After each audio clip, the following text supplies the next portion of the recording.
ठीक है। ओके जी, गुड इवनिंग। हाँ जी, लकी डेयरी फार्म, हेलो।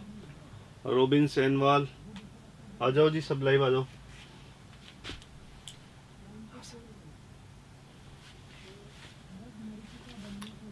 ठीक है, कैसे हो फ्रेंड्स?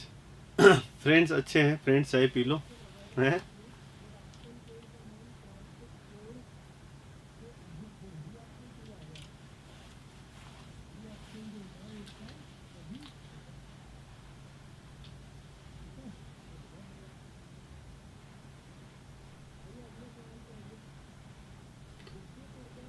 गुड इवनिंग किंग बाबा, कपिल देव जी, आपको भी गुड इवनिंग।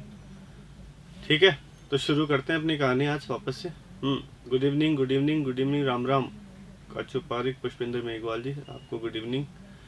कैसे हैं सर? सर बहुत बढ़िया, एकदम चकाचक, फाइन। ठीक है, नरेंद्र जी को राम राम, आपको गुड इवनिंग। दीप्ति वर्मा, जयप्रकाश और विकास पालीवाल, हरिओम। ठीक है, पहले तो अपन ये है अपनी अधिगम की टेस्ट सीरीज। जिन बच्चों ने दिया उनका वाकई में अच्छा रिस्पॉन्स है। और ये क्या था कि पूरे सिलेबस को कवर करते हुए थी कि अगर आपने ये क्वेश्चन किए हैं तो मोस्ट प्रोबेबली ऐसा होगा कि आपको मुश्किल से कोई क्वेश्चन छूटेगा रीट में। ठीक है, तो जिन्होंने लिए फायदा है, अभी भी चल रही है, चाहे तो ले लें आप, है ना।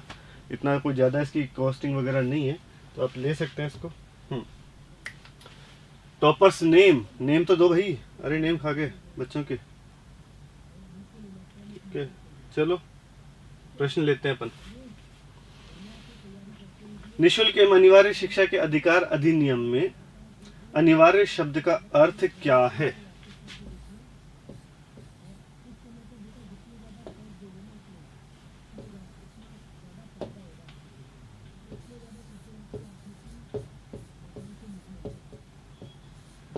ठीक है, in right to free and compulsory education act 2009 compulsory word means, compulsory का मतलब क्या है इसमें से, है ना। अनिवार्य शब्द दिया जाता है ना, निःशुल्क एवं अनिवार्य शिक्षा अधिकार अधिनियम 2009।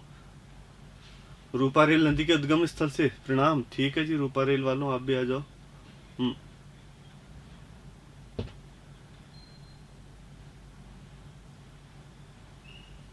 एक एब्सोल्युटली राइट आंसर बता रहे हैं मंगल सिंह जी। ठीक है जी, बिल्कुल लक्ष्मण जी, आपका नमस्कार। हाँ,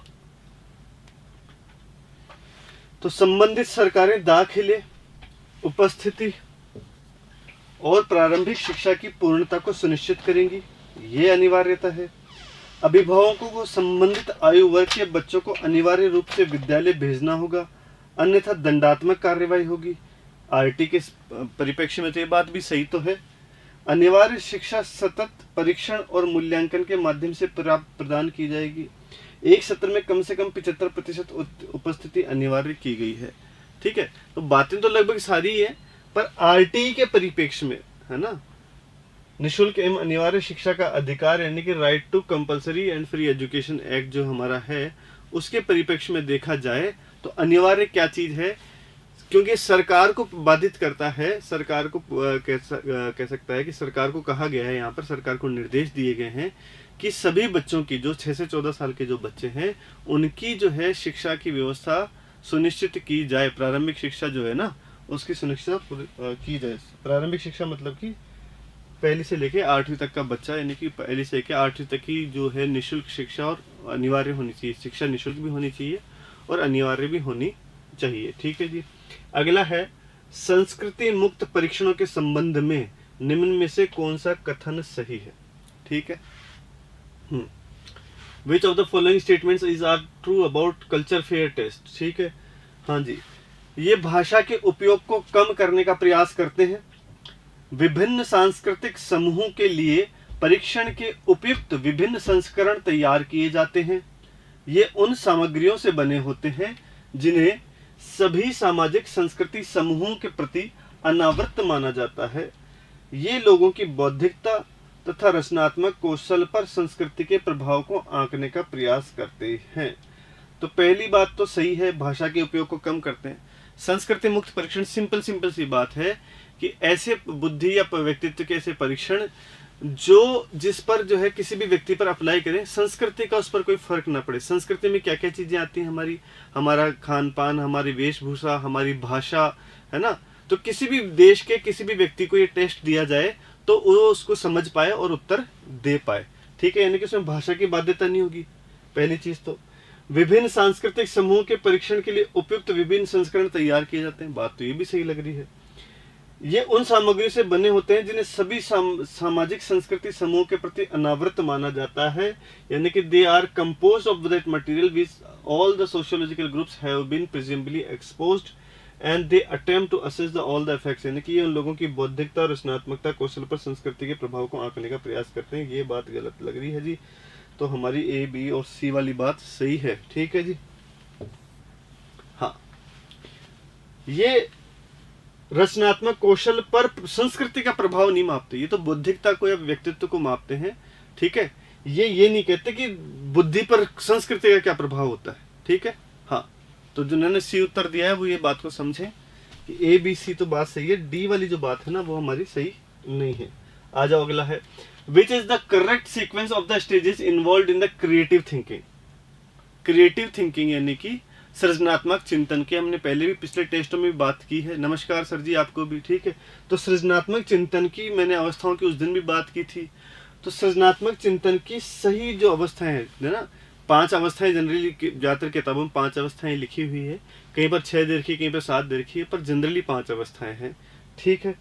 तो उन अवस्थाओं की जो है सही सीक्वेंस क्या है, ठीक है।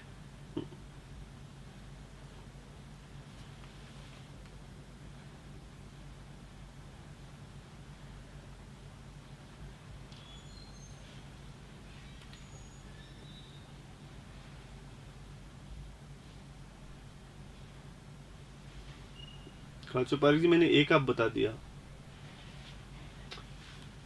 Preparation, orientation, illumination, incubation, verification. Preparation, incubation और illumination, orientation, verification. Orientation preparation नहीं, orientation preparation, illumination, incubation, verification, ठीक है जी। हाँ,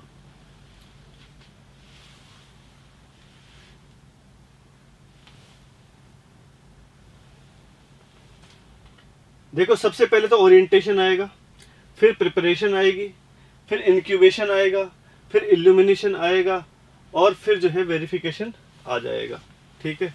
तो हमारा उत्तर क्या है, तीसरा, ठीक है जी।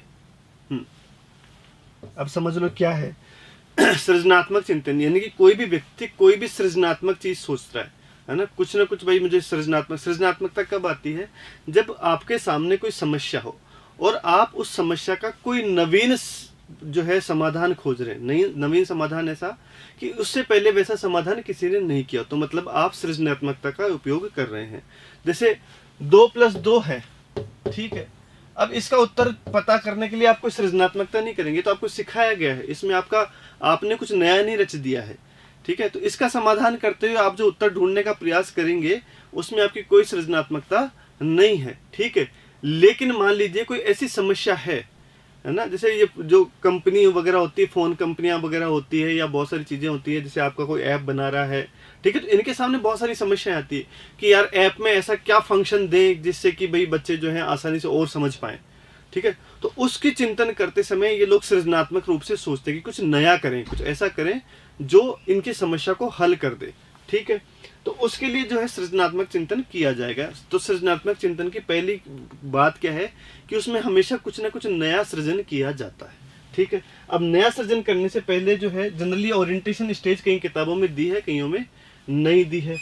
तो ओरिएंटेशन यानी कि उन्मुख होना, उसकी तरफ तत्पर होना, ठीक है। सृजनात्मक चिंतन की तरफ उन्मुख होना, उसका अभिविन्यास होना, उसकी तरफ अपना एटीट्यूड बनाना, उसकी तरफ उन्मुख होना, ये होता है ओरिएंटेशन। उसके बाद होता है तैयारी, है ना। चिंतन की सारी तैयारी की जाती है, क्या सोचना है, क्या बनना, लेखा जोखा उसका रचा जाएगा कि भैया क्या क्या चीजें चाहिए होंगी, कैसे कैसे, तो तैयारी की जाती है। उसके बाद जो है तैयारी के बाद में इनक्यूबेशन पीरियड, इसके ऊपर अपन ने पहले प्रश्न किया है कि एक प्रसुप्तावस्था आती है ना। प्रसुप्तावस्था कह सकते हैं उसको, या उसको कह सकते हैं अपन ऊष्मायन लिख रखा है यहाँ पे। इंक्यूबेशन जनरली किसको कहा जाता है, वैसे विज्ञान का टर्म है, जब अंडा जो होता है ना, अंडे के अंदर से जब बच्चा निकल रहा होता है तो उसको माँ जो है सेती है ना, उसको ऊष्मा देती है, यानी कि उसकी तैयारी हो रही होती है, तो उस समय को ऊष्मायन कहा जाता है या इंक्यूबेशन कहा जाता है।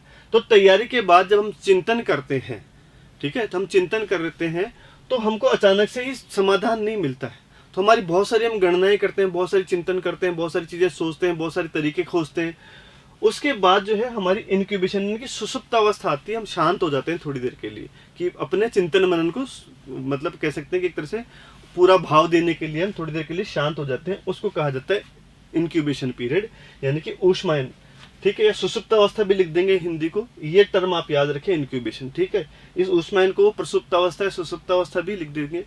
इसके बाद जो आता है इल्यूमिनेशन, प्रदीप्ति, यही वो इंसाइट वाली चीज है ना, जो आपने कोलबर्ग के उसमें पढ़ी हुई है, इंसाइट, ठीक है। कोलर में, सॉरी कोलबर्ग में नहीं, कोलर में जो आपने पढ़ा चिंपैंजी में, जो अचानक से सूझ उत्पन्न होती, तो आपने जो है उन्मुखता दिखाई, तैयारी करी, चिंतन किया, उसके बाद अचानक से आपके दिमाग की बत्ती जलेगी, प्रदीप्ति होगी, ठीक है। हाँ, तो इसको प्रदीप्ति लिखा है, यानी कि दिमाग की बत्ती जलती, अचानक से आपको जो है समाधान सूझता है कि यार ये समाधान हो सकता है, इस समस्या का ये समाधान हो सकता है, सबसे बढ़िया समाधान तो यही होगा। फिर क्या होता है, फिर आती है आपकी वेरिफिकेशन, आपने जो समाधान खोजा है, ठीक है, उसका आप सत्यापन करते हैं कि भाई समस्या पर अप्लाई करके देखो, समस्या पर अप्लाई करेंगे तो आप उसको सत्यापित, अगर आपकी समस्या हल होगी तो आपका जो है सृजनात्मक चिंतन आपका सही हो गया, नहीं तो फिर से वापस वही प्रोसेस शुरू होगी। अब कई बार जो है ये ओरिएंटेशन हटाकर यहां पर इवेल्युएशन दे देते हैं वो, ठीक है, मूल्यांकन,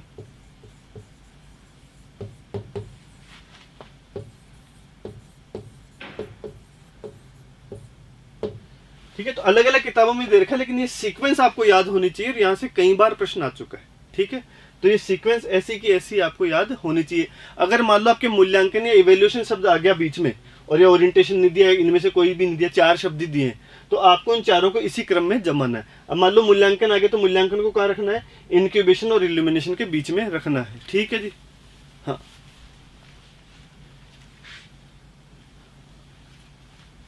नंदराम जी आपकी बात सुन ली है मैंने, कोशिश करेंगे ऐसा भी कुछ हो पाए। हाँ, आ जाओ। एक विद्यार्थी कहता है कि मुझे एक महान गणितज्ञ बनने के लिए समस्या निराकरण कौशल्य पर प्रभुत्व प्राप्ति के लिए कठिन मेहनत कर रहा हूं। इस विद्यार्थी में डैश डैश डैश में से क्या करना चाहिए बताओ, ठीक है।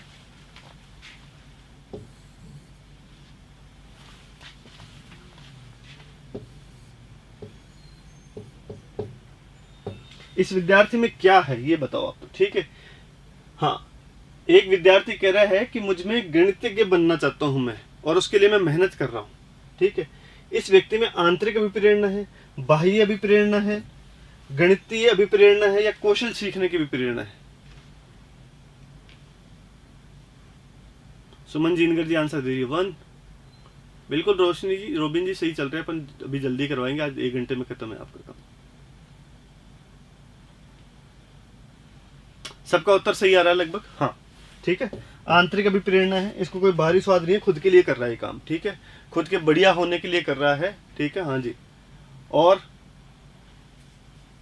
सर प्रिपरेशन से, मैंने क्या कहा कि कई किताबों में प्रिपरेशन से शुरू है, कई किताबों में 7 स्टेज दे रखी, किसी में 5 दे रखी। मैंने पूरी 7 भी समझा दिया आपको कि अगर ओरिएंटेशन आ गया आसमान सीक्वेंस में, तो ओरिएंटेशन को जो है प्रिपरेशन से पहले रखना पड़ेगा। उन्मुखता पहले होगी, तैयारी बाद में होगी, उसके बाद जो है प्रदीप्ति ऊष्मायन होगा आपका, यानी इंक्यूबेशन होगा, फिर इल्यूमिनेशन होगा, फिर इवेल्युएशन होगा, और फिर वेरिफिकेशन होगा। अब इस सीक्वेंस को आप कैसे भी याद रख लें, इसमें से कोई से भी 4 उठा के दे देंगे वो आपको, इसको सही क्रम में जमा दो, ठीक है जी। आ जाओ। तो इस व्यक्ति में क्या है, व्यक्तित्व के विकास में आनुवंशिक तथा वातावरण की भूमिका के संबंध में निम्न में से कौन सी बात सही है। अच्छी आनुवंशिकता बुरे वातावरण की क्षतिपूर्ति कर सकती है क्या।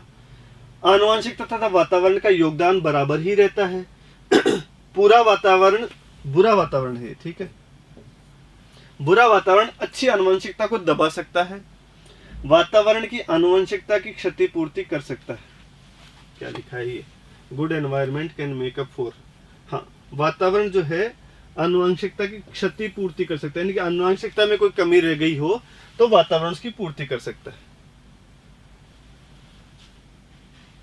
सबका उत्तर सही आ रहा है एकदम, ठीक है, बी उत्तर है इसका। है ना, दोनों का महत्व बराबर है। अगर आनुवंशिकता खराब रह गई, कोई समस्या होगी, तो वातावरण उसको पूरी नहीं करेगा।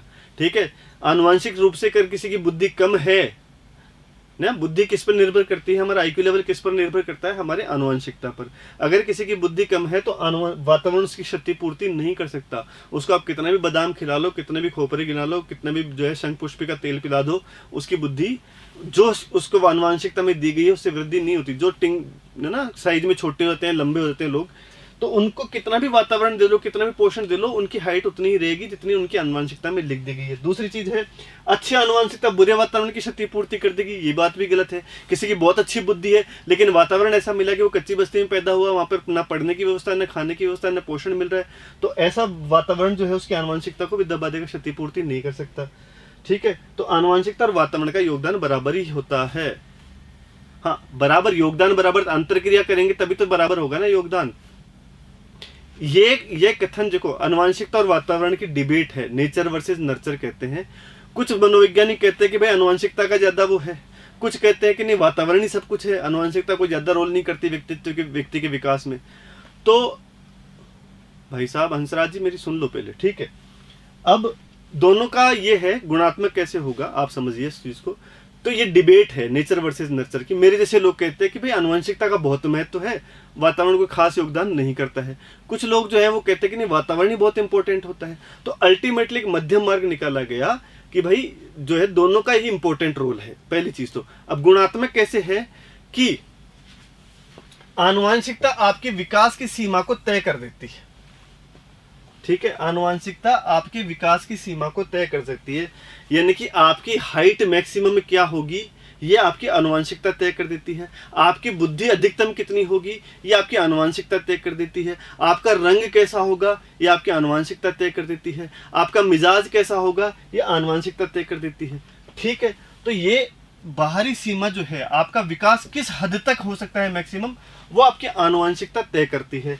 अब आपको जैसा वातावरण दिया जा रहा है तो आप इस सीमा के कहां कितना नजदीक तक पहुंचते हैं, आपका विकास इस सीमा के कितना नजदीक तक पहुंच पाता है, ये आपके वातावरण पर निर्भर करता है।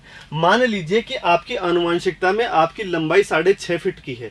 ठीक है, आपके पास ऐसे जीन मिले, आपको ऐसे गुणसूत्र यानी कि ऐसे जीन मिले आपको, जिससे आपकी जो है लंबाई 6.5 फीट की है, लेकिन वातावरण में पोषण ही नहीं मिला, आपको समय पे खाना नहीं मिल रहा, 4 टाइम भूखे रह रहे हो, है ना, पानी पी के जो है पेट बांध के गुजारा करना पड़ता है, तो क्या ऐसा व्यक्ति 6.5 फीट की हाइट पा लेगा क्या? आसानी से नहीं हो पाएगा। ठीक है, ऐसे ही किसी की आईक्यू लेवल तो बहुत अच्छा है आनुवंशिक रूप से, लेकिन आईक्यू लेवल का प्रदर्शन जो है मैक्सिमम स्तर तक कब पहुंचेगा, जब उसके समकक्षी उसको वातावरण भी मिले। इसलिए इसको कहते हैं कि आपस में इंटरेक्ट करते हैं, ये इनका दोनों का रोल है, ये दोनों गुणा करेंगे तभी पूर्ण सीमा तक पहुंच पाता है विकास। अब बात समझ में आई? आ जाओ। निम्न में से किसका संबंध गिलफर्ड के बुद्धि के आकारिक प्रतिमान से है? ठीक है, गिलफर्ड में इनमें से कौन सा शब्द आता है? गिलफर्ड का जो त्रिआयामी सिद्धांत है, त्रिआयामी बुद्धि का जो सिद्धांत है, हाँ,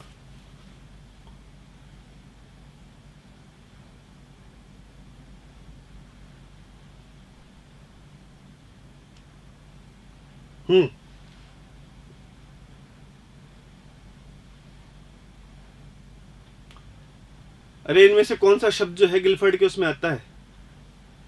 गिलफर्ड की थ्योरी में यही शब्द आता है, मेमोरी या सिमेंटिक और सिंबॉलिक क्लासेस।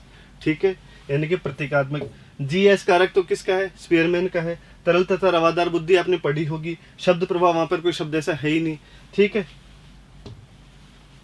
निम्न में से कौन सी किशोरावस्था की विशेषता नहीं है? शारीरिक विकास, स्पष्ट आत्म संप्रत्यय, विपरीत लिंग में अधिक रुचि, अधिक संवेदनशील प्रवृत्ति। इनमें से कौन सी विशेषता किशोरावस्था की नहीं है?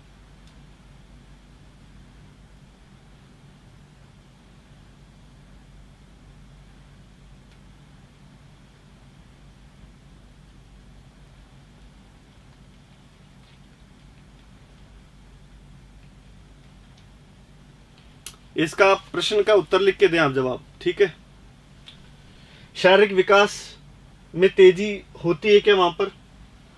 फास्टर फिजिक्स, शारीरिक विकास में तेजी। ठीक है, यहाँ पर उत्तर लिखा है।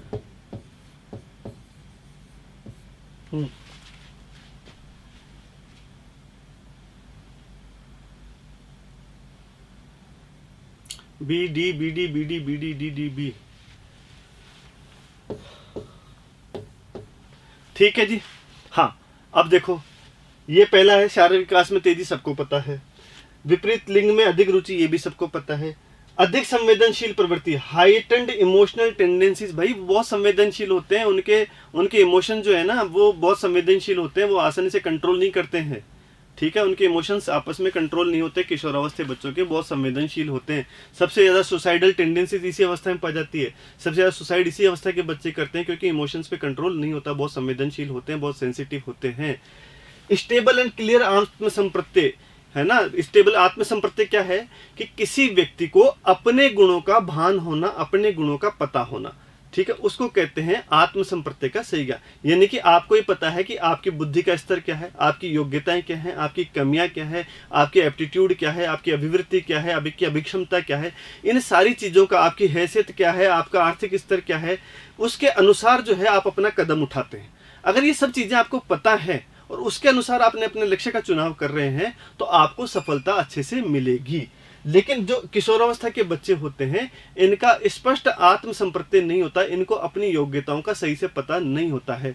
अगर आपने जो है देखा होगा, सबसे ज्यादा दिवा स्वप्न ये करते हैं, है ना। अगर आदमी को अपनी योग्यताएं, अपनी हैसियत सब कुछ पता हो, तो वो दिवा स्वप्न करेगा क्या? नहीं, वो प्रैक्टिकल सोचेगा। तो जो प्रैक्टिकल सोचता है खुद की योग्यताओं को रखते हुए, उसका आत्मसंप्रत्यय क्लियर होता है, वो दिवा स्वप्न वगैरह। हाँ ठीक है, क्लियर है बात। चले आगे। अधिगम के शास्त्रीय अनुकूलन सिद्धांत में है। अधिगम का शास्त्रीय अनुकूलन यानी कि अधिगम का शास्त्रीय अनुबंधन यानी कि क्लासिकल कंडीशनिंग। ठीक है, अप्राकृतिक उद्दीपन को ग्रहण करने के लिए व्यक्ति को तत्पर रहना चाहिए। ठीक है, ये बात कहता है क्या classical conditioning? Sir last class बहुत अच्छी थी, आपकी क्लास नहीं पहली बार देखी थी। ठीक है, चलो नगीरा जी, आप थैंक यू आपका। हाँ, अभी बताएंगे जय श्री कृष्णा जी 7 दिन में रीट कैसे पास करें। अप्राकृतिक उद्दीपक, प्राकृतिक उद्दीपन। अप्राकृतिक उद्दीपन क्या है यहाँ पर? घंटी। ठीक है, ये ध्यान है सबको। और प्राकृतिक उद्दीपन क्या है? भोजन। तो अप्राकृतिक उद्दीपन प्राकृतिक उद्दीपन का अनुसरण करता है। अनुसरण का मतलब कि पीछे पीछे आता है। तो घंटी जो है वो भोजन देने के बाद में आती है शास्त्रीय अनुबंधन में। प्राकृतिक उद्दीपन के प्रति अनुक्रिया को पुनर्बलित किया जाता है। यहाँ पर जो प्राकृतिक उद्दीपन है, भोजन के प्रति जो अनुक्रिया है, लार है, उसको पुनर्बलन दिया जाता है कि और ला रहा है, और ला रहा है, ऐसा किया जाता है। या प्राकृतिक उद्दीपन अप्राकृतिक उद्दीपन का अनुसरण करता है।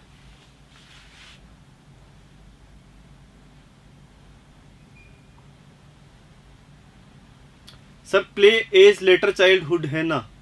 देखो प्ले का मतलब जो है ना खिलौने की अवस्था और खेल की अवस्था, दो अलग अलग चीजें। खिलौने की अवस्था तो जो है कह सकते हैं कि शेषावस्था का आखिरी काल या उत्तर बाल्य और पूर्व बाल्य अवस्था को कह सकते हैं। लेकिन खेल की जो आयु है, जब बच्चे ज्यादातर बाहरी खेल खेलते हैं, तो वो आपकी उत्तर बाल्य अवस्था है। समझ में आ गई? तो खिलौनों की आयु और खेल की आयु दो अलग अलग चीजें हैं। खिलौनों में बच्चा छोटा होता तब खेलता है, यानी कि शेषावस्था के अंतिम वर्षों में 3, 4, 5 साल का बच्चा जब होगा। और खेल कब खेलता है? जब वो 8, 9, 10 साल का होगा। ठीक है, नहीं इसमें देखो प्राकृतिक उद्दीपक जो है, भोजन जो है ना, वो अप्राकृतिक उद्दीपन का अनुसरण करता है। पहले घंटी लाएंगे, बाद में भोजन लाते हैं। उस दिन समझाया था मैंने आपको कि सबसे बढ़िया कंडीशनिंग कब होती है? हाँ, विलंबित अनुबंधन करवाया जाता है तब, कि पहले जो है घंटी बजाई जाती है और फिर बाद में जब घंटी बजना शुरू हुई उसके 2 सेकंड बाद में, 3 सेकंड बाद में भोजन लाया जाता है। ठीक है, तो इसको कहते हैं विलंबित अनुबंधन, और यही सबसे अच्छा अनुबंधन होता है। यानी कि प्राकृतिक उद्दीपन यानी कि भोजन जो है वो अप्राकृतिक उद्दीपन का अनुसरण करता है। अप्राकृतिक उद्दीपन पहले आता है, पहले घंटी बजाई जाती है, बाद में भोजन दिया जाता है। पहले भोजन ले आएंगे तो लार भोजन के प्रति आ जाएगी ना भाई, अनुबंधन होएगा ही नहीं। हमको ये कैसे पता पड़ेगा कि लार घंटी के प्रति आ रही कि भोजन के प्रति आ रही? अगर तुम पहले भोजन लाके दे दोगे कुत्ते को और बाद में घंटी बजाओगे तो घंटी का क्या फायदा? वो तो भोजन के प्रति लार टपका देगा पहले ही। तो घंटी से अनुबंधन होएगा क्या? नहीं होएगा। तो पहले घंटी बजानी पड़ती है और बाद में जो है भोजन दिया जाता है। तो प्राकृतिक उद्दीपन जो है वो अप्राकृतिक उद्दीपन, अप्राकृतिक कर लेना इसको, अप्राकृतिक उद्दीपन का अनुसरण करता है। अब बात समझ में आ गई? चलें आगे। ओके जी। बुद्धि का त्रिआर्किक सिद्धांत किसके द्वारा दिया गया? ठीक है। हाँ, अभी जो टेस्ट हुआ था आज वाला 10वां जो पेड टेस्ट में है, उसमें त्रि वाले सारे दिए हैं मैंने। ठीक है, त्रिआर्किक, त्रिआयामी, त्रिचापीय, ये सारे सिद्धांत जो है ना, इनमें बड़े कंफ्यूज होते हैं। हाँ, तो त्रिआयामी जैसे गिलफर्ड का है, त्रिआर्किक अलग है, त्रिचापीय अलग है ना, त्रितंत्र सिद्धांत अलग है। तो वो सारे सिद्धांत जो त्रि त्रि त्रि करके आते हैं ना, वो मैंने एक ही क्वेश्चन में दिया है। हाँ, चलो इसको देखो अपने। तो बुद्धि का त्रिआर्किक सिद्धांत किसने दिया है जी, बताओ।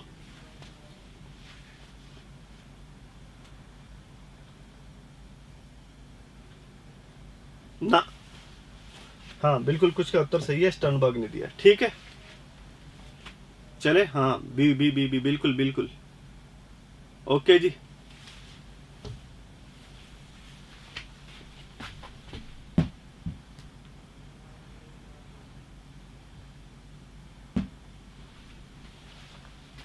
चलो आ जाओ, 1 मिनट में आता हूं।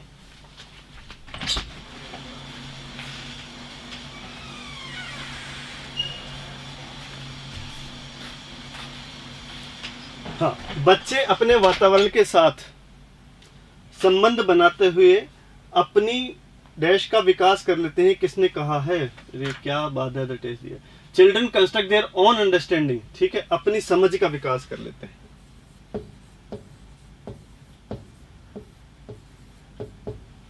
ठीक है, बच्चे अपने वातावरण के साथ संबंध बनाते हुए या बच्चे अपने वातावरण के साथ अनुक्रिया करते हुए अपनी समझ का विकास कर लेते हैं। ये किसने कहा है? रितु शर्मा, नमस्कार आपको। द गेम चेंजर जी ने कहा है बी। हाँ, हंसराज बेनीवाल जी, बिल्कुल सही है आपका। घटके, सांदर्भिक, अनुभविक बुद्धि। अच्छा पढ़ रहे हैं, फिर आप क्यों पूछ रहे हैं कि भाई 7 दिन में कैसे हुए हैं?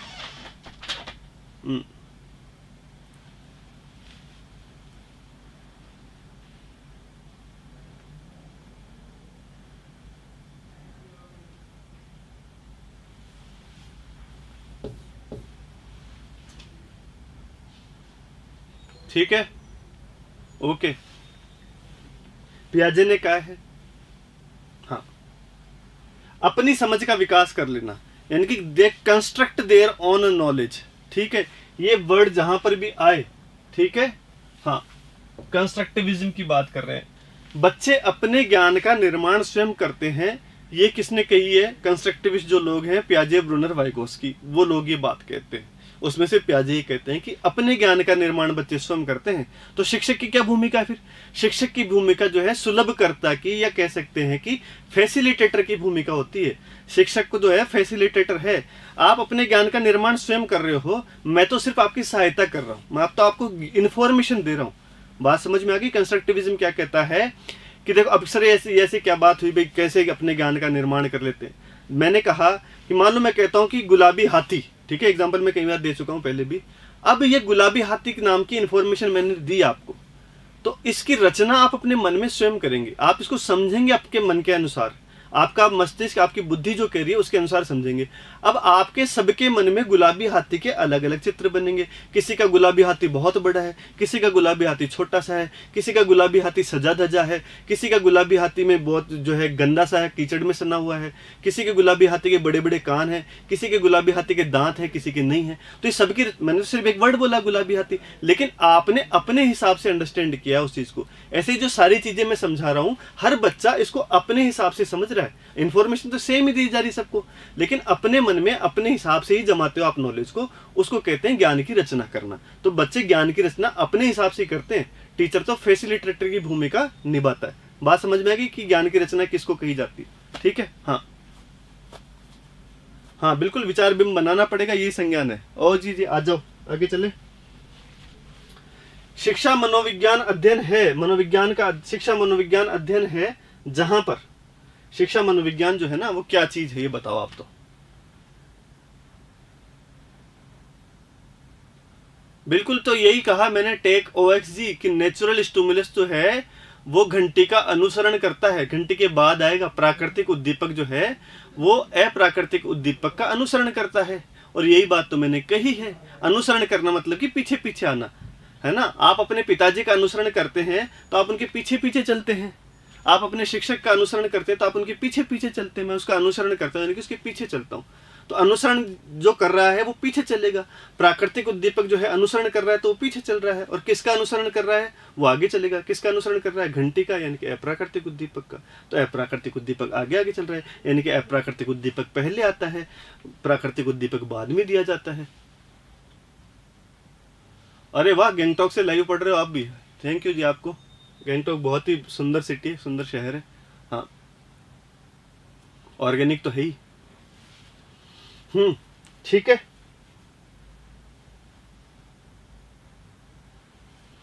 अधिगम कर्ता के सर्वांगीण विकास के लिए ज्ञान शोध कार्यों द्वारा अर्जित किया जाता है। अधिगम कर्ता का ज्ञान प्राप्त किया जाता है।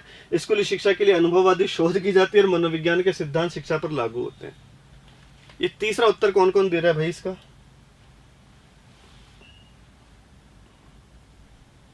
ज्यादातर सबका गलत है ये। ठीक है, विश्राम ने सही उत्तर दिया है। सिंपल सी बात है, देखो इस मनोविज्ञान, शिक्षा मनोविज्ञान जो है ना, उसमें कोई शोध वोध नहीं होता है।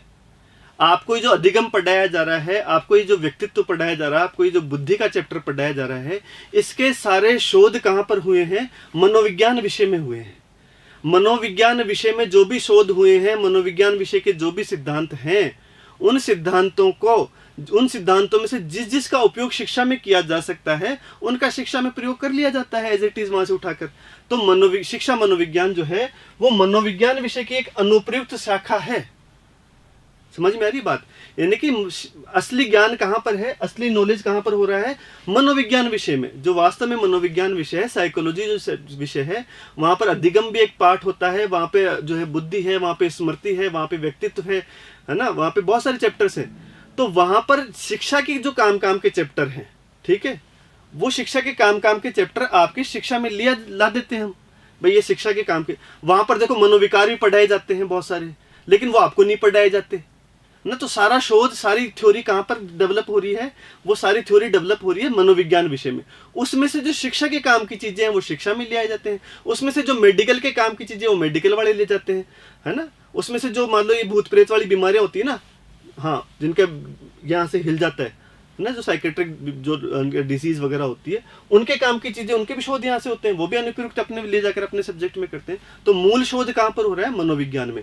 शिक्षा में तो उसके सिद्धांतों का यूज करते हैं। शिक्षा में अपने आप, शिक्षा मनोविज्ञान में अपने आप में कोई शोध नहीं होता, ये तो वहां से ले आते हैं सामान और आपको पढ़ा देते हैं। ठीक है, तो ये ध्यान रखना इस बात को। अधिगम का सर्वांगीण विकास की शिक्षा मनोवैज्ञानिक कोई शोध नहीं करते, ये तो वहां से लाते हैं। मनोविज्ञान में जो जो थ्योरी आपके काम की है वो हम आपको पढ़ा देते हैं। ठीक है, आप ये जो टॉपिक पढ़ रहे हो ना शिक्षा मनोविज्ञान में, ये मनोविज्ञान विषय में भी दे रखे हैं और असली शोध वहीं पर हुआ है।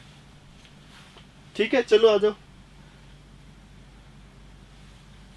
सर रेट का पेपर नहीं मिलेगा अब की बार घर को? अच्छा, अरे बिल्कुल नहीं मिलेगा जी।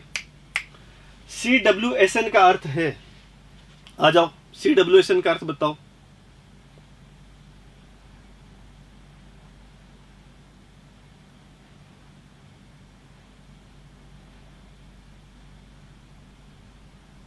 तासु गढ़वाल जी, खांगरा राम मर गए 3 लेकर है। अरे नहीं, ऐसे क्या है, बस चीजों को समझो तुम, है ना।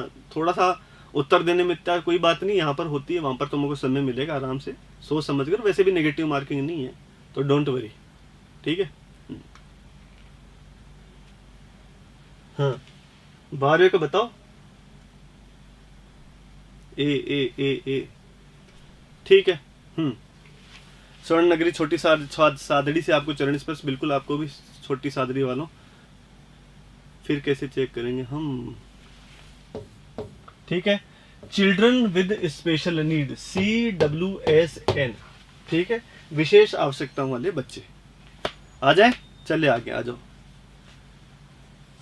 अरे ये एजुस्पोर्ट वाली न्यूज बिल्कुल बकवास है, ऐसा कुछ नहीं होता है। वो एजुस्पोर्ट वाले खुद के आदमी छोड़ देते हैं फेसबुक पे, ठीक है, और वही जा के सबको बता रहे कि देखो देखो एजुस्पोर्ट में इस पे केस करो, इस पे, ताकि तुमको इसे वो जगह क्यूरियोसिटी जगह जिज्ञासा लगे, यार क्या चीज़ है, चलो अपन भी डाउनलोड करके देखते हैं यार, इसमें से आते हैं क्वेश्चन। तो वो खुद ही क्वेश्चन डालते हैं, बाद में खुद ही स्क्रीनशॉट बनाते हैं और खुद ही उनके आदमी घूमते हैं और वो जाके बोलेंगे देखो इसमें से क्वेश्चन आ रहे हैं, इसे आपको पकड़ाओ, जल्दी इस पर कार्रवाई करो। फिर आपको लगता है ये तो बेचारा सही बहुत बात बोल रहे हैं, वो उनके आदमी है, वो उनका एक नेगेटिव प्रचार है। समझ में आया आपको बात? तो इसके चक्कर में मत पड़ो, कोई क्वेश्चन नहीं आते किसी ऐप से। ठीक है, हाँ आगे बात समझ में आ जाओ, मेहनत करोगे तो पास होगे। ये एजुस्पोर्ट वेजुस्पोर्ट के चक्कर में मत पड़ो। कमजोर वर्ग के बालक से क्या तात्पर्य है? कमजोर वर्ग का बालक किसको कहा जाएगा आरटीई में? ठीक है, मोहम्मद खान जी नहीं मिलेगा, डोंट वरी।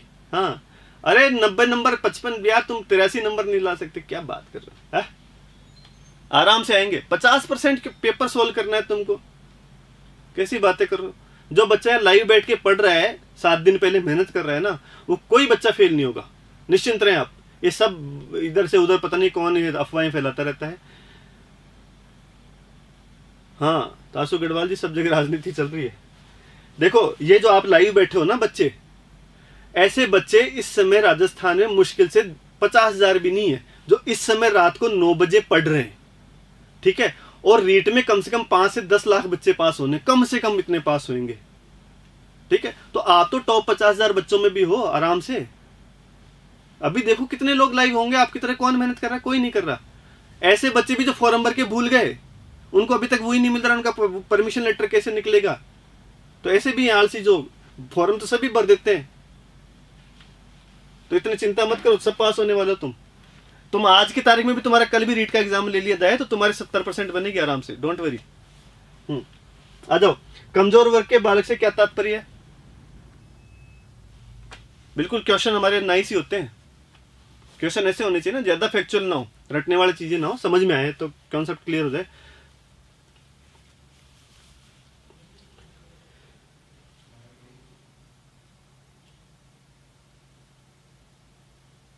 हंसराज जी सही करें। देखो, इसका मतलब है ऐसे अभिभावकों के बालक जो सरकार द्वारा निर्धारित न्यूनतम वार्षिक आय सीमा से नीचे आते। गरीब बच्चे, देखो आरटी में 2 तरह के बच्चों को जो है प्राथमिकता दी जाती है। एक तो जो है वंचित बालक, ठीक है, और एक कमजोर वर्ग के बालक। वंचित बालक जो है वो आते हैं जो सामाजिक रूप से पिछड़े, सामाजिक और शैक्षिक रूप से पिछड़े बालक हैं। ठीक है, SC ST वगैरह जो कि बच्चे होते हैं, उनको तो वंचित वर्ग की समूह दी जाती है। और कमजोर वर्ग किसको कहा जाता है? जो आर्थिक रूप से कमजोर है। अब आर्थिक रूप से कमजोर किसको कहोगे? किसी की आय 5 लाख रुपए, वो भी आर्थिक रूप से कमजोर है। किसी की आय, वो तो कह देगा मैं भी कमजोर हूँ। किसी जो है इनकम जो है 2 लाख से कम है, वो भी कहेगा मैं भी आर्थिक रूप से। तो किसको प्राथमिकता देंगे?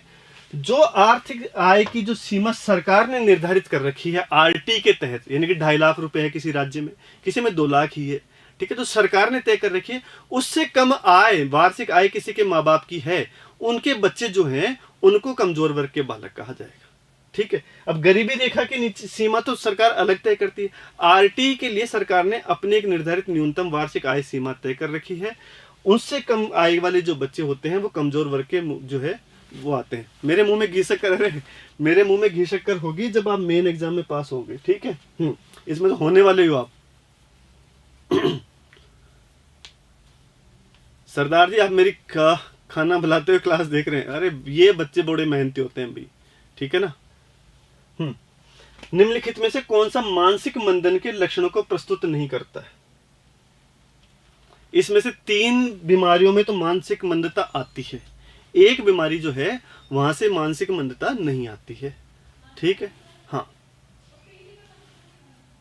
देखो, क्राइडोचैट हो गया, डाउन सिंड्रोम हो गया, और ट्राइजोमी है। ये क्या का क्या लिख दिया ना, ट्राइजोमी 21 बोलते हैं। 21वां क्रोमोजोम होता है ना, वो आपका 3 हो जाते हैं वहां पर। ठीक है, हाँ, जनरली हर क्रोमोजोम जो है जोड़े में होता है, लेकिन 21वां क्रोमोजोम जो है वहां पर 2 की जगह 3 हो जाते हैं, इसलिए इसको ट्राइजोमी 21 ये कहा जाता है। ठीक है, तो डाउन संलक्षण होता है, क्राइडोचैट संलक्षण होता है, ट्राइजोमी होती है। ये तीनों तो मानसिक मंदता, इनके जो प्रभाव होते हैं बच्चों में, ये अगर सिंड्रोम हुआ है, ये बीमारी अगर बच्चे को, ये सब आनुवंशिक विकार हैं, ये आनुवंशिक बीमारियां होती है, तो बच्चे को जो है मानसिक मंदता होती है। लेकिन जो फ्यूज है इसमें मानसिक मंदता नहीं होती है। ठीक है, फ्यूज में मानसिक मंदता नहीं होती है। फ्यूज में जो है ना, बाद में जब बच्चा बड़ा होता है तो उसको भूलने की बीमारी हो जाती है। भूलना अलग चीज है, मानसिक मंदन अलग चीज है। हाँ, ऐसे कठिन प्रश्न आते हैं, डोंट वरी। ठीक है, मैं समझा रहा हूं फ्यूज को। ठीक है, ये 5वें क्रोमोजोम पे कोई छोटा मोटा विकार होता है। ठीक है, लेकिन इसकी वजह से मानसिक मंदित नहीं होता व्यक्ति, बल्कि उसको भूलने की बीमारी हो जाती है बाद में। वो बहुत सारी चीजों को भूल जाता है। अभी कहाँ जैसे ना गजनी बन जाता है वो, तो गजनी होना मानसिक मंदित नहीं होना है। गजनी चालाक तो था ही, अगर उसको चीज याद आती तो वो अपने सारे काम बहुत अच्छे से करता था। ठीक है, तो जो भूल जाता है चीजें, जिसको स्मृति अच्छी नहीं है, वो मानसिक रूप से मंदित होगा ये कोई जरूरी नहीं है ना। स्मृति का संबंध बुद्धि से है, लेकिन जिसकी स्मृति कमजोर है वो बुद्धिहीन होगा, ये बात बिल्कुल सरासर गलत है। ठीक है, तो ये तीनों तो जो है बुद्धिहीन हो सकते हैं, पर फ्यूज वाले को जो है स्मृति की बीमारी होती है, इसको जो है मानसिक मंदता नहीं होती। अब बात समझ में आ गई? आ जाओ, तो नाम याद रख लेना तुम, बस इतना सा करो। अब इसको डिटेल में पढ़ाने की जरूरत अभी है नहीं, इतना डिटेल में आपसे पूछा भी नहीं जाएगा ये। ठीक है, पिछली बार भी ऐसा ही क्वेश्चन आया है, हर बार एक आनुवंशिक विकार पूछ लिया जाता है। तो आनुवंशिक विकार जो है अगर आपकी किताब में है ना, ज्यादातर किताबों में दे रखे हैं, जो Ahuja madam lucky Ahuja madam की बुक है उसमें भी दे रखे हैं, सारे मानसिक विकारों को एक बार थोड़ा थोड़ा देख लें। ठीक है जी, हाँ।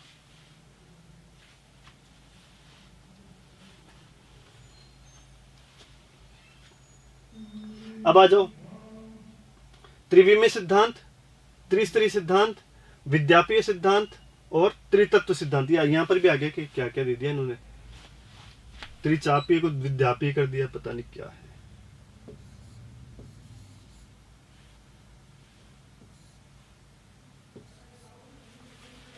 ठीक है, त्रिविमीय सिद्धांत, त्रिस्तरीय सिद्धांत, त्रिचापीय सिद्धांत और त्रितत्व सिद्धांत, ये बुद्धि के 4 सिद्धांत है।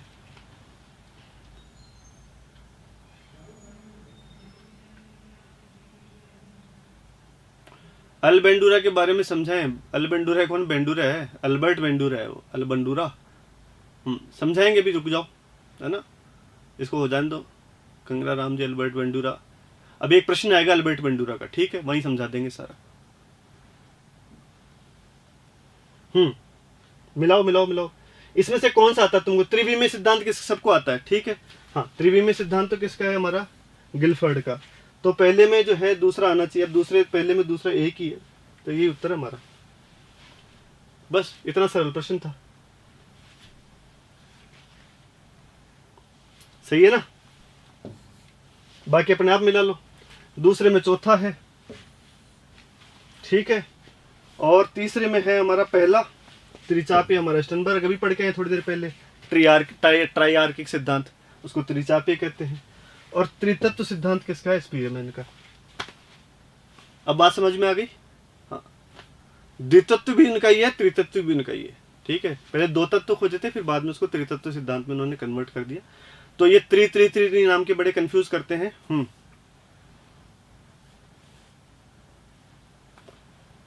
थर्ड नंबर क्वेश्चन का सेकंड, कौन सा थर्ड नंबर है पता नहीं कहाँ रह गया यार, तुम उस समय बोलते चेतना वर्मा। ठीक है, हाँ, बिल्कुल सबसे इजी यही होते हैं मिलान वाले, क्योंकि मिलान वालों में लगते कठिन है पर कुछ ना कुछ आपको याद रह जाता है और एक बार में तुक्का बिड़ जाता है आपका। हाँ, एनसीएफ 2005 की संस्तुतियों के अनुसार कक्षा 1 एवं कक्षा 2 के विद्यार्थियों के लिए मूल्यांकन का सही तरीका होना चाहिए। ठीक है, जो छोटे बच्चे हैं, कक्षा 1 एवं कक्षा 2 के बच्चे, उनका मूल्यांकन कैसे हो, उनका एवेल्युएशन कैसे किया जाना चाहिए, कौन से प्रश्न पूछे जाने चाहिए, उनसे निबंध लिखवाएं कि उनसे मौखिक परीक्षा ही ले लें, कि उनसे लिखित परीक्षा करवाएं, कि उनसे एबेसिद्ध वाले प्रश्न कराएं, क्या करवाएं उनसे कि उनका अच्छे से मूल्यांकन हो पाए। ठीक है,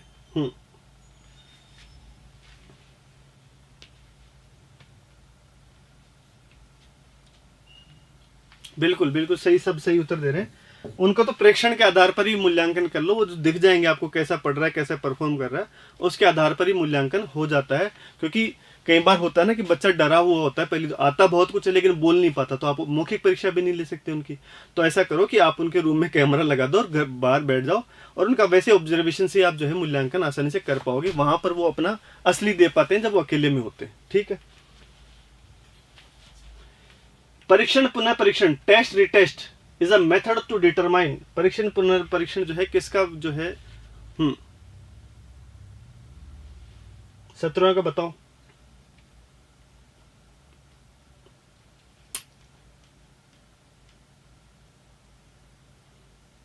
सोलह में सी सही था, आ जाओ आगे।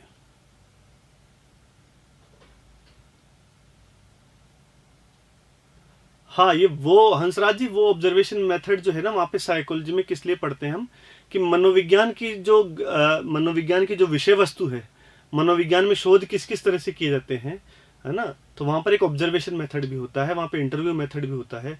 तो मनोविज्ञान में जो इतने सिद्धांत रचे गए हैं वो किसके आधार पर रचे हैं? प्रयोग के आधार पर, ऑब्जर्वेशन के आधार पर, इंटरव्यू के आधार पर, सर्वे के आधार पर, है ना। मनोविज्ञान के शोधों की या उनकी सिद्धांतों की रचना किसके आधार पर हुई? ये नॉर्मल ऑब्जर्वेशन है, अवलोकन करना। आप भी तो बहुत सारी चीज़ों का अवलोकन करते हो, है ना। जैसे कहीं शादी पार्टी में जाते हो तो आप पहले व्यवस्था देखते हो ना, अवलोकन करते हो कि यार कहाँ खाने की व्यवस्था है, कहाँ कॉफ़ी है, कहाँ पर क्या है, पहले क्या खाएंगे, पहले क्या जिमेंगे, हैं कौन कौन आया, पहले मिलना है कि पहले खाना है, बाद में यार उधर भीड़ बैठी है ना, वो टूट के पड़ेगी बाद में, पहले खा लेते हैं अपन। तो इसी को तो अवलोकन कहते हैं। अब सारी और अभिसारी मंत्र भी समझाएंगे जी आपको, विवेक सोलंकी जी भी। थोड़ी देर रुको और बोलो। हाँ, ये नापते हैं विश्वसनीयता को, ठीक है जी, बिल्कुल सही, सबका सही उत्तर है। विश्वसनीयता का मतलब है कि कितनी भी बार टेस्ट ले लो, अंकों में कोई परिवर्तन नहीं आना चाहिए। Consistency of the score, score जो है कंसिस्टेंट हो, कंसिस्टेंटली एक ही स्कोर प्राप्त हो रहा हो, एक ही अंक प्राप्त हो रहे हो, उसको कहते हैं। इसलिए टेस्ट के बाद रीटेस्ट, कितने भी रीटेस्ट ले लो, अंक समान ही रहेंगे, इसको कहते हैं कि टेस्ट कैसा है, विश्वसनीय। ठीक है, आ जाओ। निम्नांकित में से कौन सा मानसिक स्वास्थ्य से घनिष्ठ रूप में जुड़ा हुआ है? चिंता का अभाव, अपनी इच्छाओं को स्थगन में रखना, आवश्यकताओं की तुष्टि के संसाधन और आवश्यकताओं की संतुष्टि में को स्थगन में रखने की योग्यता। चिंता का अभाव होना, चिंता ही ना हो व्यक्ति को, मानसिक स्वास्थ्य उसको सही कहेंगे। या अपनी इच्छाओं को स्थगन में रखना, अपनी इच्छाओं को जो है स्थगित कर दे, अपनी इच्छाओं पे कंट्रोल रखें, अपनी इच्छाओं की पूर्ति ना करें, है ना। और आवश्यकताओं की तुष्टि के साधन ढूंढ, लेकिन जो भी अपनी आवश्यकताएं हैं, रिसोर्सेज फॉर ग्रेटिफाइंग नीड्स, अपनी आवश्यकताओं की जो है उसको कर लें। ठीक है, आवश्यकताओं की पूर्ति के संसाधन यानी कि अपनी जो भी चिंताएं हैं उनको समायोजित करने का संसाधन आप ढूंढ लें। या आवश्यकताओं की संतुष्टि को स्थगन में रखने की योग्यता, कि अपनी जो है जो भी नीड्स हैं आपको उसको स्थगित रख लें। हाँ,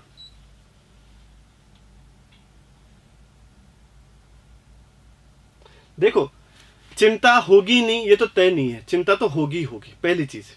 दूसरा है कि अपनी आवश्यकताओं को स्थगित कर देंगे, अपनी जरूरतों को स्थगित करेंगे, अपनी जरूरतें पूरी नहीं करेंगे, तो वो उससे आपको समायोजन नहीं हो जाएगा, उससे आपका मानसिक स्वास्थ्य अच्छा नहीं हो जाएगा, बल्कि उससे तो चिंता और आएगी। ठीक है, तो अपनी आवश्यकताओं की पूर्ति के संसाधन ढूंढ लेना। ठीक है ना, अपनी जिस जिस बात से आपको कुंठा हो रही है, भाई आप देखो, कुंठा क्या होती है? जब आप किसी चीज की आवश्यकता होती है और आपकी आवश्यकताओं की पूर्ति नहीं होती, तो आपके मन में फ्रस्ट्रेशन होता है, कुंठा जागती है, एंग्जाइटी जागती है, उसके फलस्वरूप तनाव आता है आपके दिमाग में। तो अगर वो आपकी आवश्यकता की पूर्ति हो जाए तो तनाव खत्म हो जाएगा। अब आवश्यकताओं की पूर्ति दो तरीके से हो सकती है। एक तो जो है प्रत्यक्ष तरीके से, यानी कि आप उस आवश्यकता, जैसे मान लो आप रीट के लिए अभी क्या हो, तनाव में हो, तो तनाव होगा ही नहीं, ये बात तो गलत है। ठीक है, अब इस तनाव को कैसे दूर किया जा सकता है? या तो जैसे भी मैंने कहा कि भाई अरे छोड़ो, हम 100% पास होंगे, ठीक है ना, मैं ही पास नहीं होऊंगा तो कौन होएगा, ये तो अप्रत्यक्ष तरीका हो गया। प्रत्यक्ष तरीका क्या है कि मेहनत करके उस आवश्यकता को प्राप्ति कर लें। ठीक है, तो आवश्यकता को स्थगित ही कर दें कि रीट का एग्जाम ही नहीं दें, चलो टेंशन नहीं खत्म, तो वो तो नहीं हो सकता। तो आवश्यकताओं की पूर्ति जो है हमारी, हाँ, ये हो जाए आसानी से। भारतीय संविधान के निम्नलिखित में से कौन सा अनुच्छेद भारतीय समाज के कमजोर वर्गों के लिए शैक्षिक प्रावधानों से संबंधित है? ये लो जी, आरटी से संबंधित प्रश्न है। I love you psychology, psychology को प्यार करते हो क्या? ओके जी।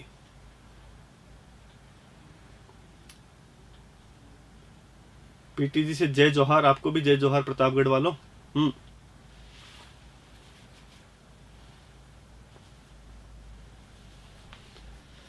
ठीक है, तो इसका उत्तर सीधा सीधा आर्टिकल 46 है। ठीक है,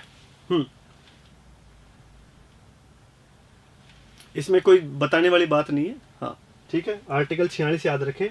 कमजोर वर्गों के लिए शैक्षिक प्रावधान नीति निर्देशक तत्वों में दिए गए हैं। ठीक है, आर्टिकल 46। ठीक है, आ जाओ 20वां प्रश्न। हाँ, ये बता दो, आरटी की फुल फॉर्म क्या है? बड़ा आरटी आरटी करते हो।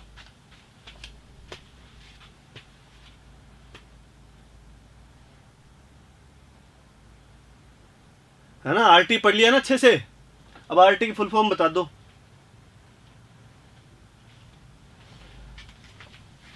Right to education of children 2009, बिल्कुल 46 होगा तासु जी, तुरंत आप गूगल करें अभी के अभी।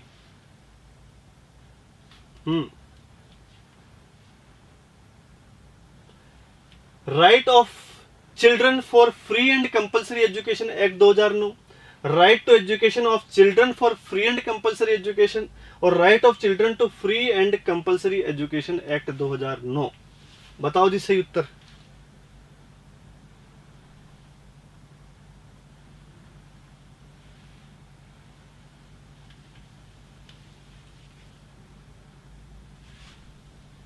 सब तुक्के लगा रहे है ना, सबको राइट टू एजुकेशन याद है बस।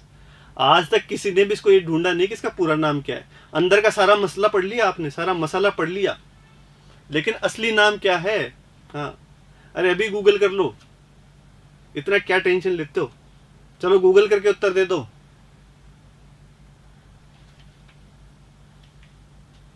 सब गलत दे रहे, पता नहीं सब एक दूसरे के टीप रहे क्या। Right to education of children, ठीक है, राइट टू एजुकेशन नहीं है, ये बच्चों का अधिकार है। राइट ऑफ चिल्ड्रन है, किसका अधिकार है? बच्चों का अधिकार है। राइट ऑफ चिल्ड्रन, और बच्चों का किसके लिए अधिकार है?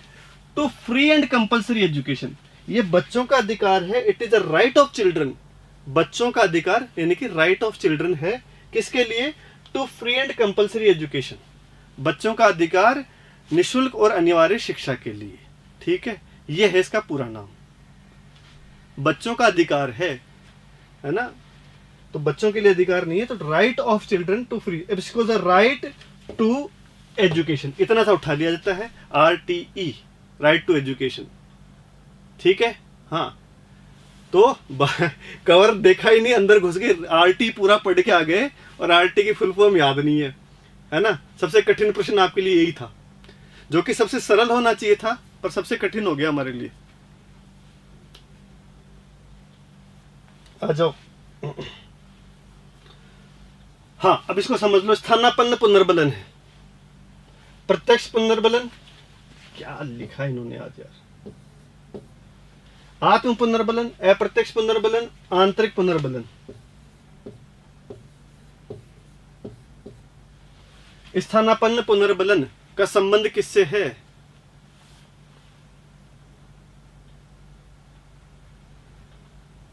सिद्रा खान जी कह रहे थैंक्स फॉर दिस क्वेश्चन। बिल्कुल, अरे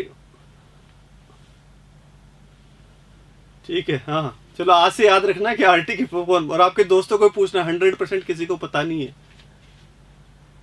RT पढ़ लिए?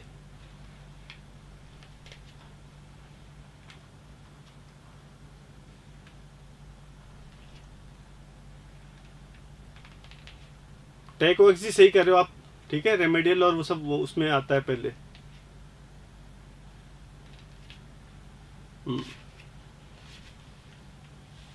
ठीक है, सबका उत्तर सही है लगभग। अप्रत्यक्ष पुनर्बलन, ठीक है। अप्रत्यक्ष पुनर्बलन क्या है? अब जो बेंडूरा की बात कर रहे थे वो समझ लें जिनको बेंडूरा पढ़ना था। बेंडूरा का सिद्धांत है अवलोकन का सिद्धांत, अनुकरण का सिद्धांत, सामाजिक जो है अवलोकन का सिद्धांत। बेंडूरा क्या कहते हैं? बेंडूरा कहते हैं कि अधिगम कैसे होता है, ठीक है। तो सबका अपना अपना सिद्धांत है अधिगम कैसे होता है। जैसे थॉर्नडाइक कहते हैं कि प्रयास करते करते त्रुटियां हटाते हटाते सीख जाता है। स्किनर कहते हैं कि भाई कोई भी प्रयास करे, अगर अच्छा प्रयास करा तो पुनर्बलन दे दो, तो बच्चा उस अनुक्रिया को दोबारा दोहराएगा। बेंडूरा का सिद्धांत है कि नहीं, ऐसे नहीं होता है। बच्चा जो बड़ों को करते हुए देखता है या समाज में लोगों को जो करते हुए देखता है, बड़े नहीं छोटे भी हो सकते हैं, यानी कि हम दूसरे को करते हुए देखकर हम वो कार्य सीख लेते हैं, ठीक है।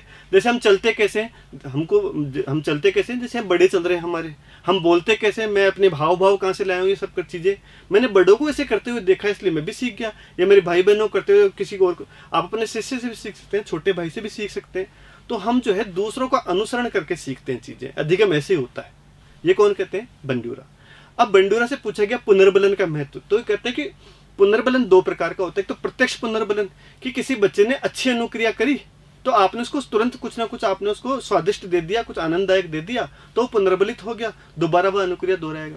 एक होता है अप्रत्यक्ष पुनर्बलन। अप्रत्यक्ष पुनर्बलन क्या होता है, यानी उसी को स्थानापन्न पुनर्बलन कहा उन्होंने, कि किसी और स्थान पर पुनर्बलन मिल रहा हो, उस पुनर्बलन को देखकर मैं भी पुनर्बलित हो जाऊं। एक कक्षा में बच्चा है विकेंद्र, ठीक है, विकेंद्र अच्छी कविता गाता है, अच्छी कविता गाता है या अच्छी एक्टिंग करता है, इसके लिए उसको जो है बार बार स्टेज पे बुलाया जाता है, हर फंक्शन में उसको सम्मानित किया जाता है, फिर वो अच्छी कविता गाता है, उसको सम्मान मिलता है। ये बात देखकर राजेश बैठा है नीचे, राजेश रोज उसको देखता है। अब राजेश के मन में भी इच्छा हुई कि यार इसको बहुत सम्मान मिलता है। पुनर्बलन किसको मिल रहा है? विकेंद्र को मिल रहा है। पुरस्कार किसको मिला है? विकेंद्र को मिल रहा है। विकेंद्र तो अपनी अनुक्रिया सही करेगा, लेकिन उसको जो पुनर्बलन मिल रहा है, इससे जो है ये जो नीचे राजेश बैठा है ये भी पुनर्बलित हो उठा कि यार ये काम मैं भी करूंगा तो मुझे भी ऐसा सम्मान मिलेगा। और जो अनुक्रियाएं विकेंद्र कर रहा है वही अनुक्रियाएं राजेश भी करने लगा है। ठीक है, तो इसको कहते हैं स्थानापन्न पुनर्बलन, यानी कि पुनर्बलन किसी और को मिल रहा है और ये खुद पुनर्बलित हो गया देखकर उसको। ठीक है, तो ये हो गया स्थानापन्न पुनर्बलन। अब आता है, आप ये पूछ रहा है कोई कि रेसिप्रोकल डिटर्मिनिज्म समझ जाओ। ये बेंडूरा का ही शब्द है, रेसिप्रोकल डिटर्मिनिज्म। ठीक है, यह है पर्सन यानी व्यक्ति या प्राणी। ठीक है, यह है बिहेवियर यानी कि व्यवहार,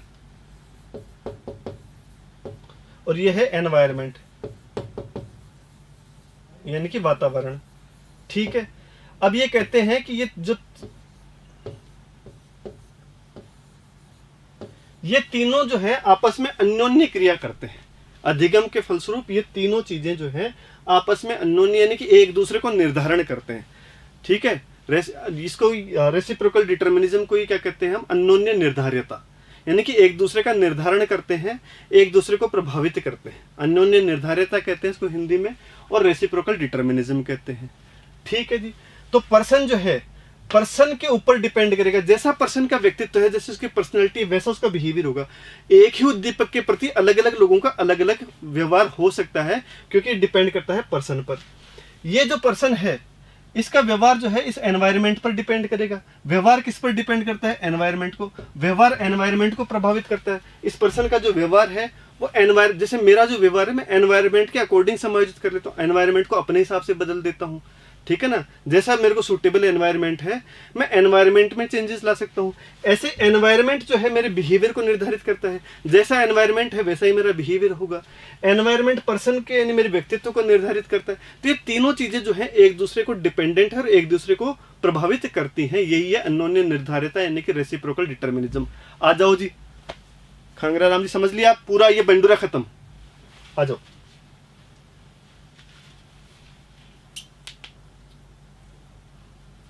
सुनील जी ऑफलाइन बैच अभी सेकंड ग्रेड के लिए और मेंस के लिए चालू होंगे 1 अगस्त से। ठीक है, हाँ यही पूछ लेना। ओके। किसी बच्चे को अधिगम के लिए अभिप्रेरित करने की सर्वोत्तम विधि है। किसी बच्चे को अधिगम के लिए अभिप्रेरित करने की सर्वोत्तम विधि है। उस बच्चे को कैसे अभिप्रेरित करेंगे? आपकी कक्षा में कोई बच्चा है, आप शिक्षक बन चुके हैं, अब उसको अभिप्रेरित करना है, उसको पढ़ने के लिए अभिप्रेरित करना है, तो क्या सबसे बढ़िया विधि है? उसके आत्मगौरव आत्मसम्मान के भाव को आकर्षित करना। ठीक है, उन प्रेरकों को जो उसके पास पहले से विद्यमान हो को पुनः प्रणालित करना। जो प्रेरक उसके पास पहले से विद्यमान है उनको ही पुनः प्रणालित करना, उनको ही सही सीक्वेंस में ला देना, यानी कि जो उसकी फैसिलिटीज हैं, जो उसके पास ताकतें हैं, उनको ही सही चैनल में ला देना, सही डायरेक्शन में ला देना, या उसके आत्मगौरव या आत्मसम्मान के भाव को जगा देना ताकि वो हो। असफलता तथा दंड का भय दिखाना, तब वो जो है पुनर्बलित या मोटिवेट होगा। या उसे प्रशंसा के लिए ललचाना। ठीक है, कि तू ये काम करेगा तो मैं तेरी प्रशंसा करूंगा, तो प्रशंसा की चाहत में ये काम करे। तो सबसे बढ़िया तरीका कौन सा है बच्चे को मोटिवेट करने का?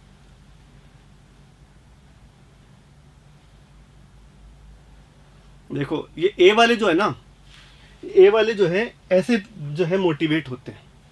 उत्तर इसका है ये बी, कि जो उसकी क्षमताएं हैं, जो उसके पास प्रेरक हैं ऑलरेडी, उसको पुनः प्रणालित कर दो। एक बच्चे की जो योग्यताएं हैं, यानी कि ये बात हो रही है उसके आंतरिक मोटिवेशन यानी कि आंतरिक जो है उसकी अभिप्रेरणा को पुनः संचालित करने की, कि हर बच्चे में अपनी यूनिकनेस है, हर बच्चे के पास अपने प्रेरक हैं, हर बच्चे की अपनी योग्यताएं हैं।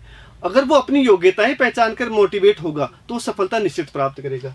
आत्मगौरव या आत्मसम्मान के भाव को आकर्षित करना, ये क्या होता है? जो जनरली मोटिवेशनल स्पीकर जो है ना, जनरली साइकोलॉजी के टीचर होते हैं या और भी टीचर्स होते हैं, वो जो मोटिवेशनल स्पीच देते हैं, तुम कर दोगे, तुम फोड़ दोगे, तुम कूद जाओगे, अरे तुम दिखा दोगे दुनिया को तुमसे बेहतर कोई नहीं है, तुम दे दो अपने रिश्तेदारों को जवाब, या फिर जैसे उसको इमोशनली ब्लैकमेल टाइप, तुम सोचो अपने माँ बाप के बारे में, तुम्हारी बूढ़ी माँ ने क्या सपने देखे होंगे।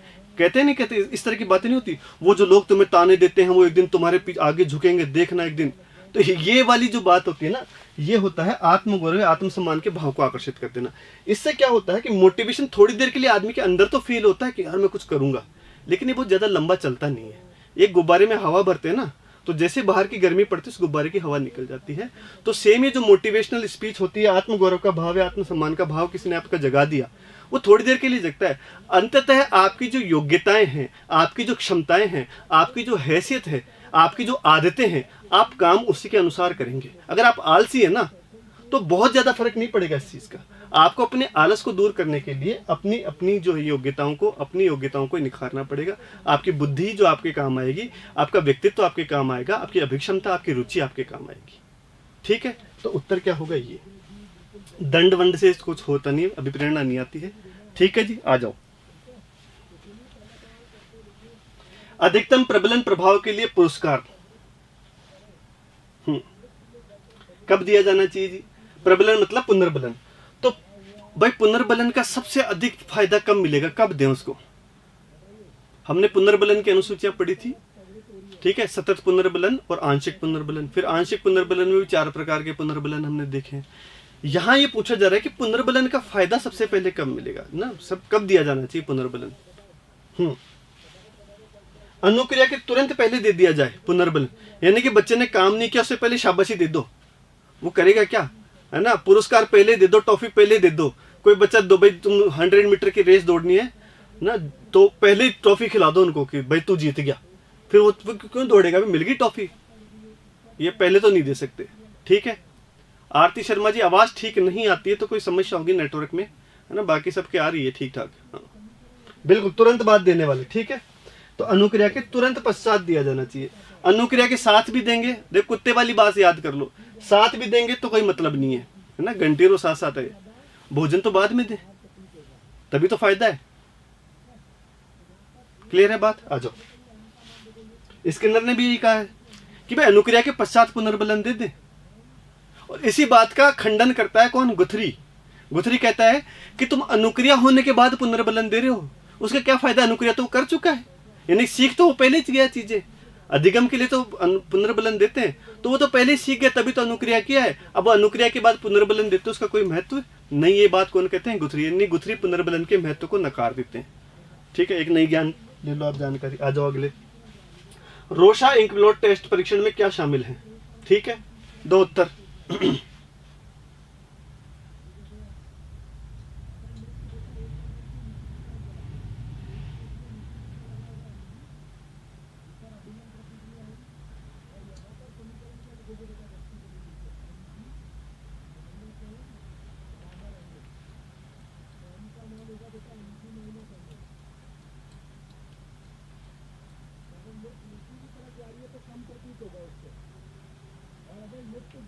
आरती ने उत्तर दिया ए डी, ए डी।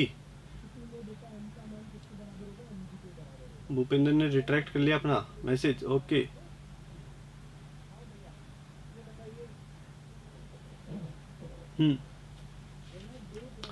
ठीक है।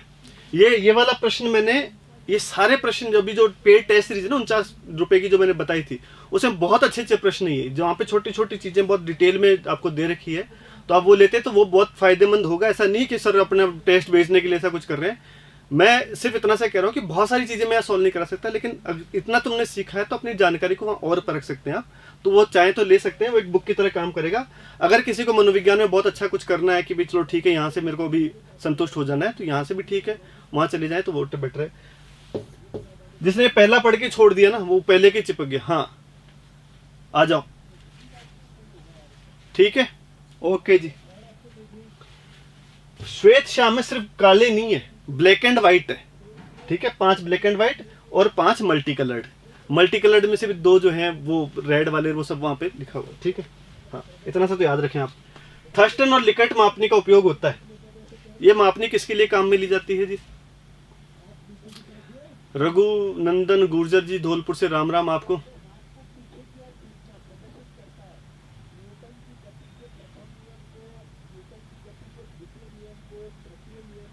बुक्स में अलग अलग देखो, बुक्स में तो त्रुटियां हो सकती है ना बेटा, बुक्स तो क्लर्क बनाते हैं, टीचर ने तो अपनी तरफ से किताब करके दे दी कुछ भी।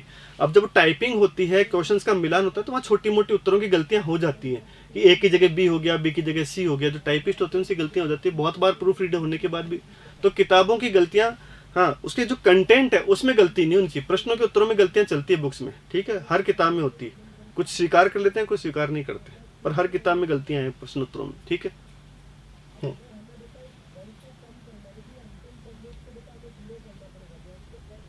बिल्कुल बिल्कुल सही उत्तर दे रहे हैं सबके सब, ठीक है। थर्स्टन लिकेट मापने का उपयोग अभिवृत्ति की मापने के लिए किया जाता है, ठीक है जी। सुमन दायमा जी याद कर लो इसको।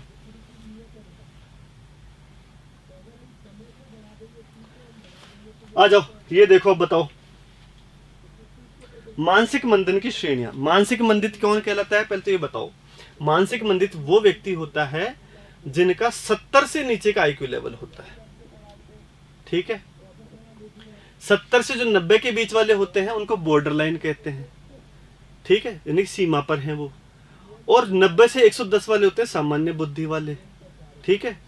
तो 90 से 10 वाले सामान्य बुद्धि वाले, 90 से 70 वाले, 70 से 90 वाले बॉर्डर लाइन इनकी सीमा पे है, ना तो वो औसत बुद्धि में आ रहे हैं और ना ही वो मंद बुद्धि है, ठीक है। अब जो 70 से नीचे वाले हैं उन सबको मंद बुद्धि कहा जाता है। अब मंद बुद्धि भी कितना मंद बुद्धि, ठीक है, कितना मंद बुद्धि है उसकी भी अलग अलग जो है श्रेणियां हैं। मंद बुद्धि होने की भी अपनी अपनी श्रेणियां हैं। तो उसमें से प्रोफाउंड है, सीवियर है, मॉडरेट है, माइल्ड है, ठीक है। ये पी है, ये क्यू है, ये आर है, ये एस है। इसको मिलाना है आपको इससे, ठीक है।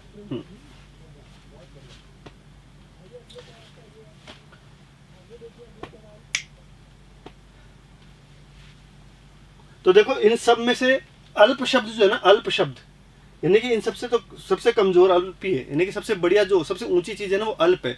अल्प के बाद मध्यम, मध्यम के बाद जो है तीव्र, और तीव्र के बाद है गहन। तो अल्प जो है वो होगा आपका 55 से 70 वाला, ठीक है, अल्प मानसिक मंदन यानी कि माइल्ड। फिर आते हैं हमारे मध्यम, है ना, जो होते हैं हमारे 40 से 55 वाले, ठीक है। फिर आते हैं हमारे गहन वाले। गहन वाले होते हैं 25 से नीचे वाले, और तीव्र वाले होते हैं 25 से 40 वाले। तो पी में 2 और क्यू में 3, ये वाला उत्तर हो गया हमारा, ठीक है। पी में 2, क्यू में 3, आर में 1 और एस में 4। सर हम पास तो, अरे यार क्या नंदराम जी ऐसे मत करो, ये रोने धोने वाले है ना। मैं क्या बोल रहा हूँ कि भाई इतना सा समझो, अपने आप पे इतना भरोसा रखो। मैंने इतना समझा दिया कि जो 16 लाख बच्चों ने फॉर्म भरे हैं इसमें से 5 लाख तो एग्जाम देने नहीं आएंगे, वो तो भूल ही गए कि रीट क्या होती है। कुछ बच्चे ऐसे थे कि जो फर्स्ट ईयर में उन्होंने फॉर्म भर दिया। कुछ बच्चे ऐसे होते हैं जिनको अपना नाम ढंग से लिखना नहीं आता, कैसे जैसे धक्के मार के पास किए बीएड करके, ठीक है। तो ये 16 लाख तुम्हारा कॉम्पिटिशन नहीं है, तुम्हारा कंपटीशन सिर्फ 1 लाख बच्चों का हकीकत में देखा जाए तो। और इस रीट में जो है ना, तुम्हारे जैसे बच्चे तो 50,000 भी नहीं जो इस समय रात को 9 सवा 9 बजे बैठ के और किसी टीचर को पढ़ रहे हैं, सो रहे, रोटी खा के सो गए आधे से। तो उन 16 लाख में से 15 लाख तो सो चुके अब तक, कोई फिल्म देख रहा है घर बैठ के। तो तुम 1 लाख बच्चे हो टॉपर, और पास कम से कम 4 लाख होंगे, 4-5 लाख लोग पास होंगे, तो तुम तो टॉप 1 लाख में है। और फिर भी तुम पास नहीं हो तो कौन पास हो जाएगा जी। तुम तैयारी करो मेंस एग्जाम की, ठीक है। हाँ, ये बात समझ में आ गई, ये याद रखें। अल्प मंदन कहा जाता है 55 से 70 वालों को। इनको एक और नाम का शिक्षणीय वर्ग भी कहा जाता है, एजुकेबल वर्ग कहा जाता है, ठीक है। 90 से 110 वाले औसत बुद्धि के बच्चे होते हैं, हम सब ज्यादातर 90 से 110 में आते हैं। उससे कम बुद्धि वालों को बॉर्डर लाइन कहते हैं, वो भी स्कूल में पढ़ते हैं आराम से, उनका कोई थोड़े से पिछड़ जाते हैं पढ़ने में, ठीक है। और एक होते हैं अल्प, यानी कि अब 70 से नीचे वालों सबको मंद बुद्धि कहा जाएगा। 70 से नीचे जिनका आईक्यू लेवल है उनको सबको क्या कहा जाएगा, मंद बुद्धि कहा जाएगा। उसमें से जो सबसे टॉप है मंद बुद्धियों में जो सबसे ऊपर वाले हैं उनको अल्प मंद बुद्धि कहा जाता है, जिनका 55 से 70 आईक्यू लेवल होता है। इनको शिक्षणीय वर्ग या एजुकेबल जो है क्लास कहा जाता है। यानी कि इन पर अगर मेहनत की जाए तो इनको थोड़ा बहुत शिक्षित किया जा सकता है। अब थोड़ा बहुत शिक्षित कैसे, मतलब जोड़ बाकी गुणा भाग सिखाए जा सकते हैं, थोड़ा बहुत इनको मेहनत करके पढ़ाया जा सकता है, हल्का फुल्का शिक्षित किया जा सकता है, जिससे ये अपना जीवन यापन कर पाए, ठीक है, किसी बनिए की दुकान पे काम कर लिया, कहीं पे तोल का काम कर लिया, कहीं पे मजदूरी, तो थोड़ी बहुत शिक्षा इनको मिल सकती है। इतने मानसिक मंदिर तो नहीं होते कि बिल्कुल ही बर्बाद है इनका। फिर ठीक है, इनसे नीचे वाले जो होते हैं ना, ये तीव्र और मध्यम वाले, इनको क्या है, इनको कौशल की शिक्षा दी जाती है। जैसे कुछ बनाना, छाबड़ी बनाना, ग्लास के कुछ बना देना, काटना पीटना, ठीक है, बटन लगाना, ये चीज़ों की। यानी कि जो मंद बुद्धियों में ये जो 2 लेवल होते हैं, 40 से 55 और 25 से 40 वाले, इनको हस्त कौशल के प्रशिक्षण दिए जाते हैं, क्योंकि पढ़ाया तो जा नहीं सकता। तो ऐसे काम जिनको बार बार रिपीट करके रट लें, ठीक है। तो जैसे कुछ बनाना, हथकरघा या कुछ तारे मोती लगाना, ऐसी चीज़ें इनको सिखा दी जाती है जिनसे इनका जीवन यापन हो पाए। और ये जो 25 से नीचे वाले होते हैं ना, ये भगवान के बच्चे होते हैं, इनकी सेवा करनी होती है घर पे बिठा के। ठीक है, बात समझ में आ गई? हाँ, आपके बगल वालों से क्लास की आवाज आ रही है? अरे वाह, मेरी तुम इतने, अभी तो किसी की आवाज ही नहीं आ रही, और एक को जो है मेरी बगल में कोई क्लास चल रही है उसकी भी आवाज आ रही है। चलो आ जाओ, कान तेज है भाई नवल कुशवाहा जी। ठीक है, तो ये चारों वर्ग आपको याद होने चाहिए। अब आ जाओ, संकलनात्मक मूल्यांकन का मूल उद्देश्य यह जानना है कि अधिगमकर्ताओं ने, संकलनात्मक मूल्यांकन को ही योगात्मक मूल्यांकन भी कहा जाता है, इसलिए ऊपर नाम अपने याद रखें। किसकी बात हो रही है? समेटिव इवैल्यूएशन की। समअप कर दिया, आखिरी इवैल्यूएशन किस लिए किया जाता है जी, बताओ।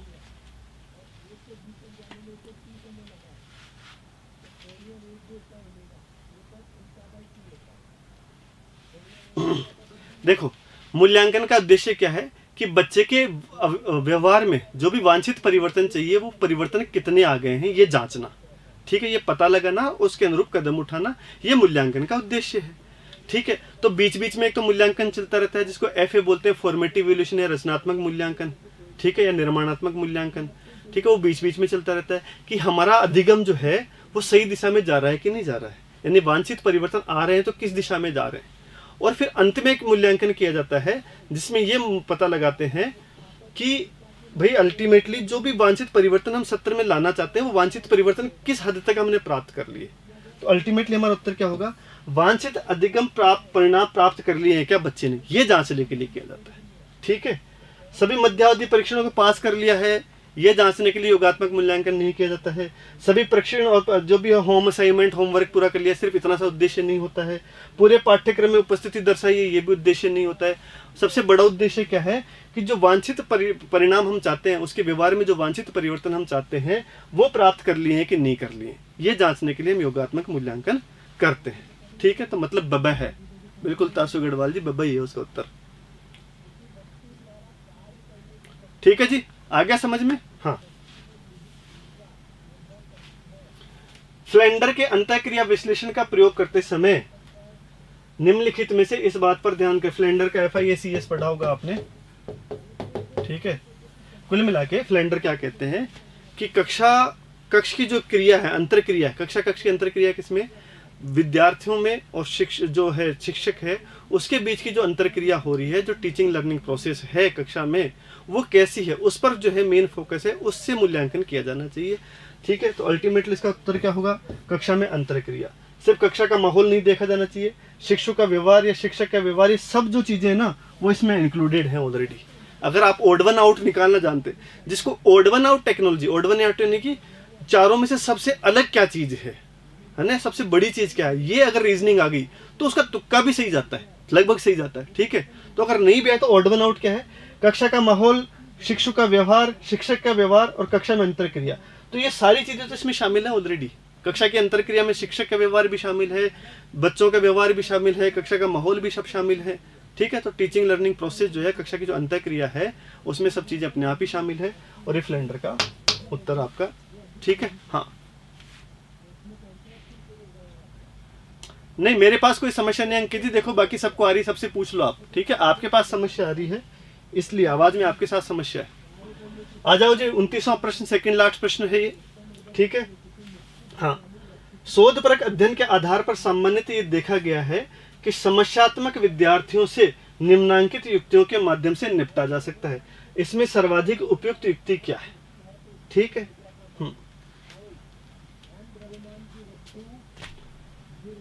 समस्यात्मक जो बालक होते हैं,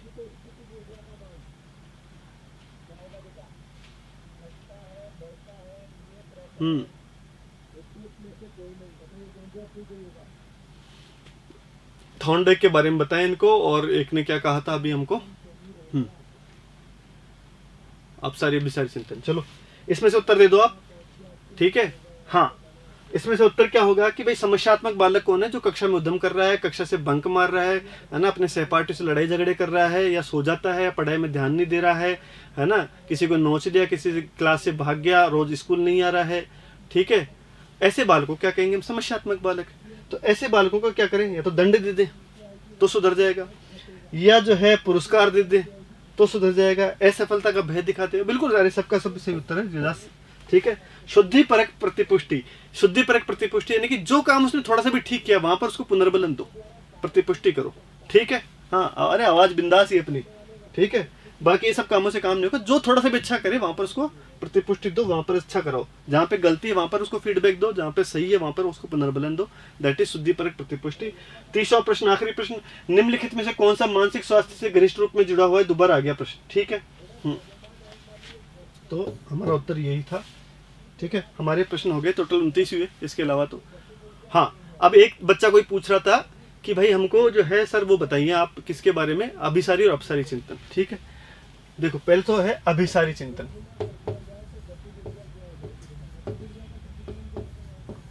अभिसारी का मतलब है अभिमुख, अभिमुख का मतलब है कॉन्सेंट्रेट ऑन वन पॉइंट, ठीक है।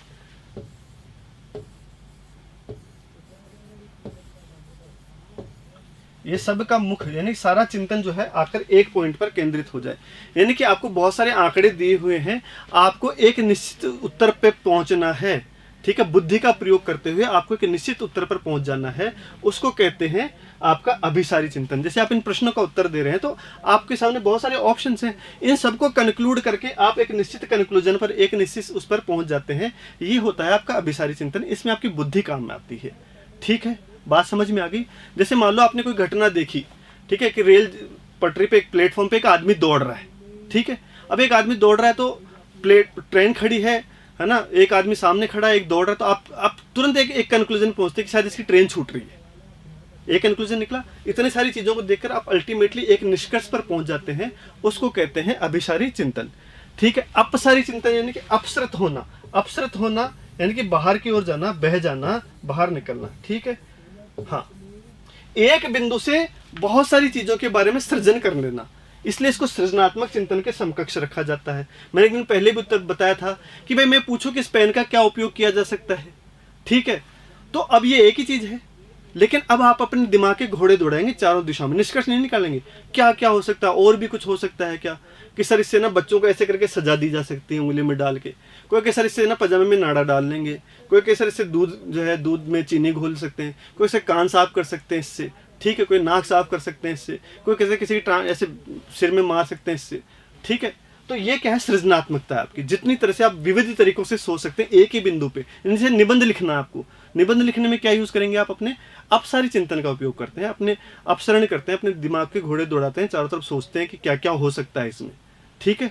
तो यहाँ निष्कर्ष निकालते हैं, यहाँ पर सृजनात्मकता होती है। तो ये सीधा सीधा बुद्धि से जुड़ा हुआ है अभिसारी चिंतन, और अपसारी चिंतन आपकी सृजनात्मकता से जुड़ा हुआ है, ठीक है जी। अपसारी चिंतन का संप्रत्यय यानी कि इसका जो सबसे पहले साइंटिफिक अध्ययन अगर करने वाला कोई व्यक्ति था तो वो हमारे गिलफर्ड साहब थे, जिन्होंने त्रिआयामी बुद्धि का सिद्धांत दिया। वो अपसारी चिंतन के सबसे पहले वैज्ञानिक अध्ययन करने वाले व्यक्ति थे। हो गया जी अपसारी अपसारी। हाँ सर, अपसारी सृजनात्मक और अपसारी प्रतिभाशाली में बिल्कुल सही है जी, है ना तासु जी, आप सही लिख रहे हैं। हाँ ठीक है जी। थॉर्नडाइक के बारे में इतना सा है कि थॉर्नडाइक जो है ना वो हमारे शिक्षा मनोविज्ञान के वो तो कहे जाते हैं जनक, ठीक है, लेकिन उनकी जो है आपसे इतना से याद रखें, प्रयास और त्रुटि का सिद्धांत उन्होंने दिया, 3 मुख्य नियम बताए, 5 गौण नियम बताए। 3 मुख्य नियम क्या है? तत्परता का नियम, ठीक है, अभ्यास का नियम और प्रभाव का नियम, ठीक है, कि पहले तो तत्पर होना चाहिए। अधिगम कब होगा? जब प्राणी तत्पर होगा सीखने के लिए। मैंने उदाहरण दिया था उस दिन भी कि भाई भैंस को अगर प्यास जो है पानी तब तक नहीं पिएगी जब तक उसको प्यास नहीं लगेगी, यानी उसकी आवश्यकता से जुड़ी हुई चीज नहीं है, वो मोटिवेटेड नहीं है, तब तक कोई काम नहीं करेगा। आप जो है भैंस को पानी तक तो ले जा सकते हैं, लेकिन उसको पानी पिलाने के लिए मजबूर नहीं कर सकते जब तक कि उसकी इच्छा नहीं होगी पीने की, ठीक है, तो पहला तत्परता का नियम, दूसरा अभ्यास का नियम कि बार बार किसी चीज को अभ्यास करते जाएंगे तो वो चीज आपको याद होती जाएगी। अगर किसी चीज का आप अभ्यास नहीं करेंगे, मनोविज्ञान का बार बार अभ्यास नहीं करेंगे, बार बार प्रश्न सोल्व नहीं करेंगे, बार बार नहीं पढ़ेंगे, तो फिर से भूल जाएंगे। इसलिए अभ्यास करते रहना चाहिए। और अभ्यास भी कर रहे हैं, अभ्यास अच्छे तरीके से कर रहे हैं, तो उसके तुरंत बाद आपको कुछ ना कुछ आनंददायी अनुभव मिलने चाहिए, है ना। जैसे आपने अभ्यास किया, आप तत्पर भी थे, आपने मोटिवेटेड तरीके से खूब अभ्यास भी किया है, अब आपके 100 150 में से 120 130 नंबर आ जाएं, तो फिर आपको पुनर्बलन मिलेगा, आपको मेन एग्जाम के लिए मोटिवेशन मिलेगा, आप वहां जाएंगे। तो 3 ऐसे उनके 5 गौण नियम है, वो 5 गौण नियम आप याद रख लें। बस इतना सा थोड़ा ही पढ़ना है आपको, कुछ नहीं पढ़ना जी। हाँ ठीक है, ऐसे प्रश्न वो थोड़े से घुमा के पूछ लेते। जैसे कक्षा में पिछड़े बालक हैं जी, आपके पिछड़े बालक कौन है? जो अपने समवयस्क बच्चों से उनके स्तर की पढ़ाई में पिछड़े हुए, यानी कि एक कक्षा में 12-12 साल के सारे बच्चे हैं, तो 12-12 साल के लेवल का उनका करिकुलम है, पाठ्यक्रम है। उस पाठ्यक्रम में से जो बच्चा उस पाठ्यक्रम को सही समय पर नहीं कर पा रहा है, यानी बाकी बच्चों से अपनी शैक्षिक उपलब्धियों में कमजोरी प्रदर्शित कर रहा है, उसको पिछड़ा बालक कहेंगे। अब ये कोई जरूरी नहीं कि वो मंदबुद्धि होगा, नहीं, वो किसी न किसी, उसके घर का वातावरण ठीक नहीं, घर पे लड़ाई होती है, आर्थिक कारण हो सकते हैं, वो बीमार रहा हो बीच में, किसी वजह से पिछड़ सकता है। तो ऐसे बच्चों को क्या करवाना चाहिए? अकॉर्डिंग टू थॉर्नडाइक कौन सा नियम काम करेगा? पुनर्बलन का नियम यानी प्रभाव का नियम काम करेगा, या अभ्यास का नियम काम करेगा? अभ्यास का नियम काम करेगा। उसके लिए रेमेडियल क्लास लगाओ, उसको बार बार अभ्यास कराओ, ताकि वो भी सबके बराबर आ जाए। तो ऐसे प्रश्न पूछे जाते हैं। ठीक है जी। हाँ, आधुनिक मनोविज्ञान के जनक सर जी आपके जो है वो जिन्होंने लैब रची है, आपके विल्हेम वुंट, ठीक है, वो जो उन्होंने प्रयोगशाला बनाई थी विल्हेम वुंट ने, तो उन्होंने आधुनिकता लाने का प्रयास किया, यानी उसमें प्रयोगात्मक मनोविज्ञान के जनक भी कहा जाता है। अब आधुनिकता क्या है? जब किसी विज्ञान में प्रयोग करना शुरू हो जाए, वही तो आधुनिकता है। इसलिए आधुनिक मनोविज्ञान का जनक जो है, हाँ, आउट ऑफ द बॉक्स अभिसारी चिंतन को कहा जाता है, बिल्कुल सही। अभिसारी को, अभिसारी को नहीं, सॉरी, अभिसारी को कहा जाता है, सही कह रहे हैं। ठीक है, आउट ऑफ द बॉक्स यानी कि अपने जो बॉक्स है उससे भी बाहर जाकर सोचना। ठीक है, ओके जी। नरेंद्र राम जी आप क्या पूछ रहे थे? पूछो जल्दी, फिर चलते हैं, दूसरी क्लास होनी है यहाँ पर। बिल्कुल अभिसारी को कहा जाता है आउट ऑफ द बॉक्स। ठीक है, ओके, चलें, तो आज का इतना ही है। कोशिश करेंगे एक बार और मिलने रीड से पहले आपसे, कैसे भी करके, ठीक है ना। ओके जी, till then thank you and bye bye. आपका सहयोग रहा और बहुत सारे बच्चे, और निश्चिंत रहें, मैंने आपको बता दिया है कि आप जितनी मेहनत करने वाले 50,000 बच्चे भी नहीं है, और 4-5 लाख बच्चे पास होंगे कम से कम। ठीक है, तो ये तो भूल जाओ कि पास ही नहीं होंगे, 90 नंबर, हाय राम 90 नंबर नहीं आएंगे, भूल जाओ उस चीज को। ठीक है, वो तो आप कल भी हो जाए ना, आप एग्जाम तो भी ले आओगे।